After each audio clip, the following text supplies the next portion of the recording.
God is dawn. Like and subscribe. Comment some night. Love in this light. Here's God is dawn. God is dawn. God is dawn. Peace, world, peace. Welcome or welcome back. I am Goddess Dawn. It is, what is today? It's Tuesday, July 13th.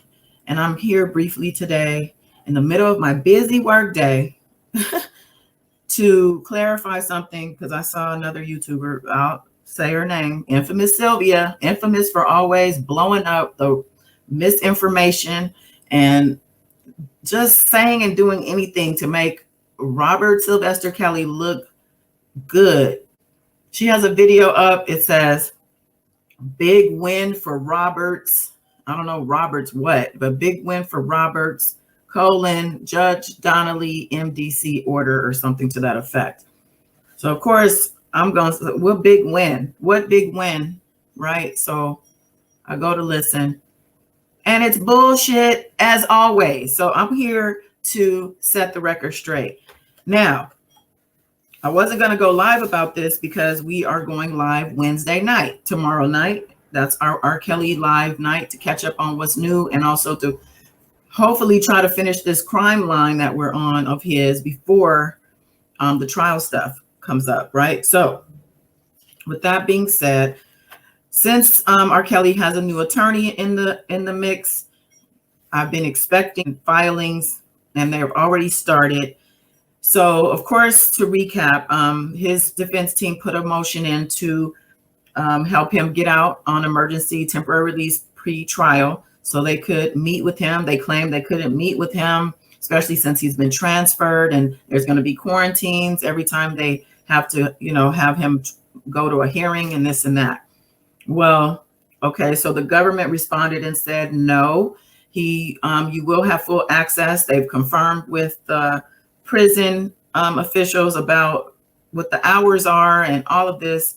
And they laid it out in their response to that bond motion.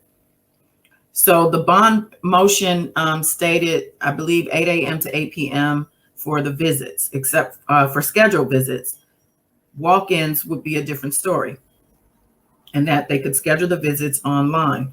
There's a booking system for the attorneys. Okay. The judge came back.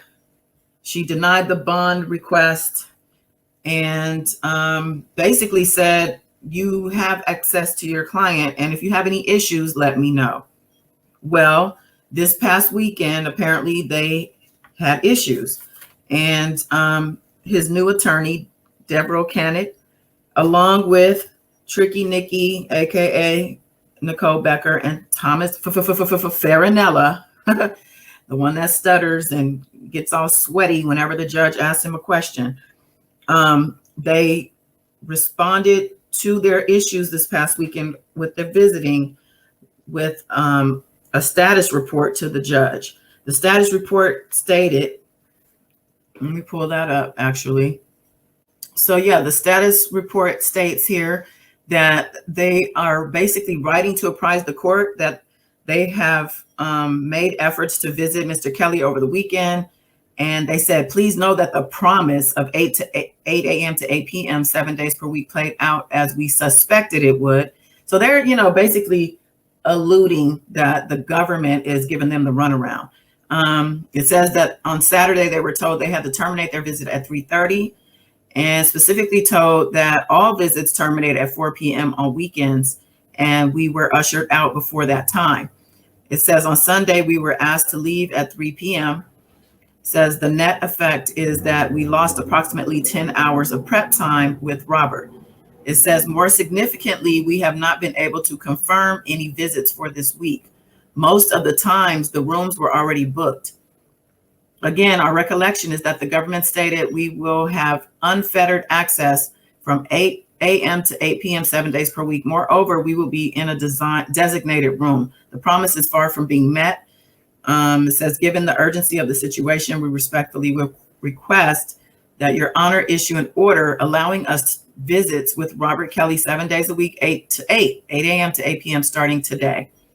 It says we also request permission to bring our laptops or computers with us to assist in the review of the discovery with him. typo. Okay, I'm always going to point out the typos. Thank you in advance. Okay, so no big deal. They asked for the judge to order that they are able to see their client 8 to 8, the same as what the government responded. Now, mind you, the government got the information from the prison. Anyway, so once this was filed, the government came back and responded, but I don't know that the government responded before the judge ordered that they are to be insured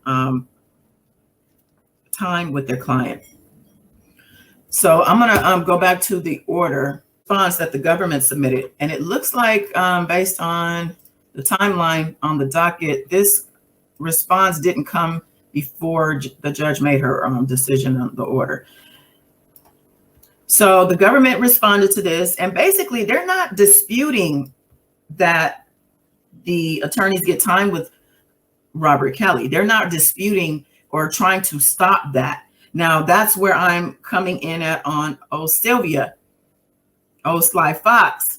She made a whole video, big win for Robert. And I heard her say, first of all, in one breath, she says she didn't bother reading the government's response.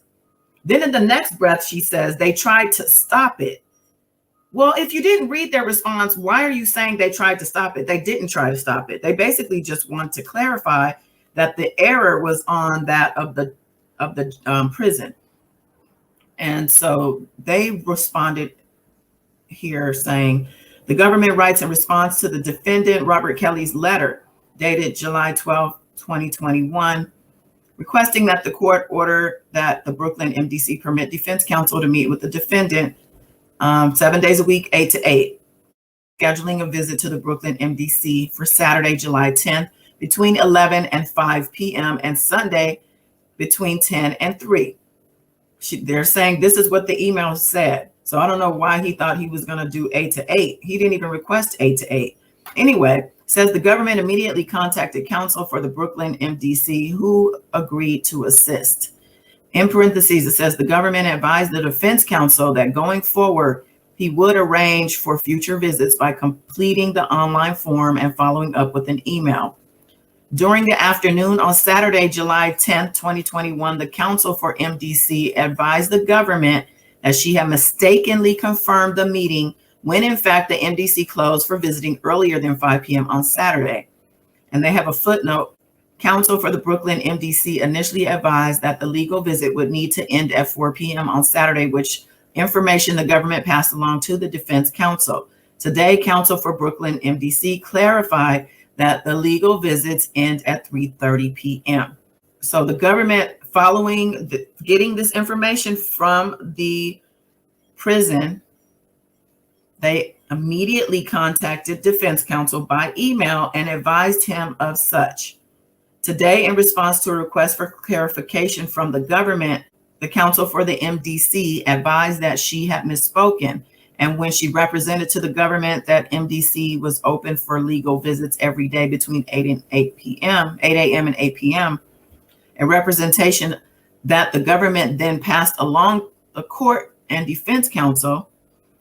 According to counsel for the MDC is open for legal visits Monday through Friday, 8 a.m. to 8 p.m. and Saturday, 8 a.m. to 3:30 p.m., not 8 p.m. as the government initially represented. The government regrets the misinformation that is provided to the court and defense counsel, but submits that the defendant continues to have plenty of time to prepare for trial and that the court need not issue an order to the Brooklyn MDC.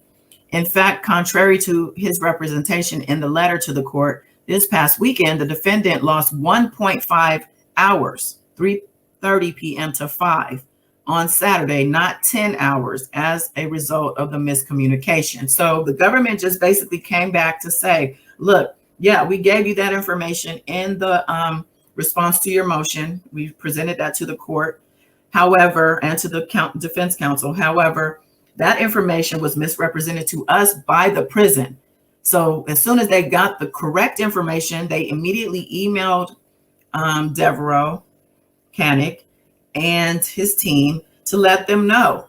And they're basically also saying here that the judge doesn't need to issue an order because it's just a miscommunication. You don't have to issue an order. That's all they're saying. Now, as far as the judge's response or the judge's order came down on the 12th, the same day as the government's response. And like I said, it looks like, based on what Pacer looks like as far as timeline, the judge's order came in before the government got their response filed. It doesn't matter. Ann Donnelly basically said the court directs the MDC to ensure the defendant is able to meet with his counsel in a private room at MDC. MDC will ensure that these meetings can take place as frequently as the defendant and his counsel request, and for the duration that the defendant and his counsel request within the MDC's normal visiting hours. Defense counsel is directed to inform the court without delay if they face difficulties in booking or having client visits. So ordered. Okay, so notice she said within the MDC's normal visiting hours. So despite the fact that Deborah O'Canic requested 8 a.m. to 8 p.m. 7 days a week, if those aren't the MDC's normal visiting hours, you cannot grant, the judge can't grant that. She has to stay within the guidelines too. So the hours are what they are. She's basically saying with this order, whatever those hours are, give them full access. And there's nothing wrong with that. And the government doesn't have a problem with that either. Everybody wants this man to have a fair trial. Nobody's trying to stop him from having his counsel meet with him or do anything within the realm of the protocols. That's it.